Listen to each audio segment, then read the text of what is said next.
Assalamualaikum warahmatullahi wabarakatuh. Perkenalkan, nama saya Muhammad Suryana Oval, dari Prodi PKN PPG Prajabatan tahun 2022, Universitas Pendidikan Indonesia.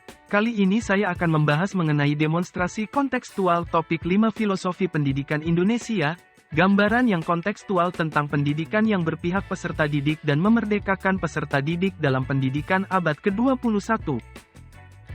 Bagaimanakah pendidikan yang berpihak pada peserta didik? Sebagai pendidik harus menyadari bahwa pendidikan adalah pamong yang bertugas menuntun para peserta didik untuk dapat belajar sesuai dengan potensi dalam diri anak serta mengikuti perkembangan lingkungan dan zamannya.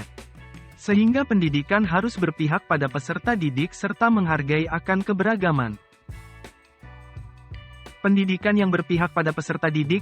Pendidikan yang berpihak pada peserta didik yakni salah satunya dengan memberikan kesempatan peserta didik untuk mengemukakan pendapatnya serta memberi kebebasan peserta didik untuk berkreasi. Hasil pembelajaran yang berpihak pada peserta didik. 1. Pembelajaran akan bermakna karena sesuai dengan kebutuhan peserta didik. 2. Pembelajaran mengembangkan potensi peserta didik. 3. Peserta didik akan belajar dengan nyaman dan bahagia. Strategi pendidikan yang berpihak pada peserta didik. 1. Memberikan ruang peserta didik sesuai dengan bakat dan minatnya. 2.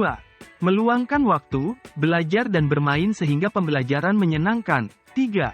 Mengakomodir keterampilan abad 21 dengan tetap menanamkan pendidikan karakter baik berupa budaya asli, diantaranya berpikir kritis, komunikatif, kolaborasi, kreatif, beriman dan bertakwa, gotong royong, mandiri, dan berkebinekaan global. Pendidikan yang memerdekakan. Pendidikan yang memerdekakan adalah proses pendidikan yang menuntun peserta didik di dalam diri mereka mengembangkan potensi-potensi positif yang dimilikinya, yang dilandasi dari kebebasan di dalam mengeksplorasi potensi-potensi tersebut, bebas dari berbagai tekanan baik dari tekanan dalam diri individu peserta didik tersebut, maupun dari luar dirinya.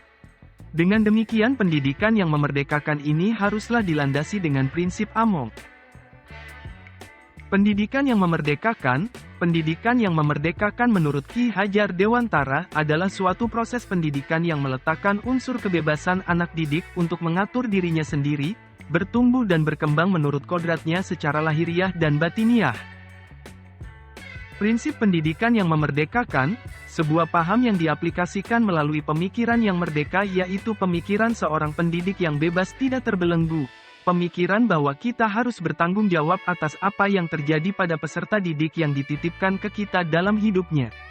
Kegagalan yang ada di masa depan peserta didik adalah sebagian imbas dari keegoisan kita merebut hak, bahagianya mereka serta tidak menghargai kehendak dan keinginan mereka selama kita bersamanya di sekolah.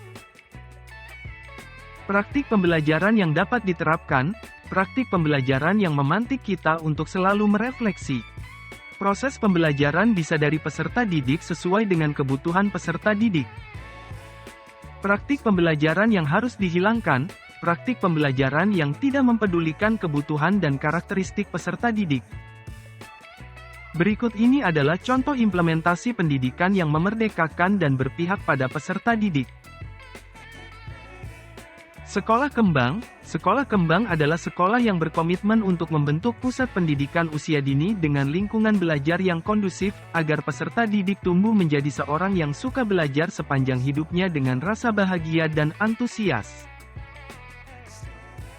Sekolah Erudio. Sekolah Erudio adalah sekolah yang berbasis proyek dan pembelajaran demokratis yang diperuntukkan bagi peserta didik yang memiliki ketertarikan di bidang seni dan sains. SDN 10 Bongan.